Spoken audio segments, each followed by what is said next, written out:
ED ने मगरबी बंगाल के वजीर पार्था चटर्जी के करीबी अर्पिता मुखर्जी के दूसरे फ्लैट पर भी छापा मारा। इसी दौरान ईडी ने तकरीबन 29 करोड़ रुपए नकद बरामद किया।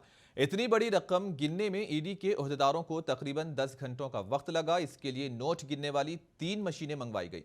असातिज़ा भर्ती बदउनवानी की तहकीकात में इन्फोर्समेंट डायरेक्टरेट के ओहदेदारों ने बुध को कोलकाता और उसके मुजाफात के 3 मुकामात पर छापेमारी की। इसी दौरान अर्पिता मुखर्जी के बल्गेरिया में वाक़ एक और फ्लैट से ओहदेदारों ने तकरीबन 29 करोड़ नकद 5 किलो सोना बरामद किया।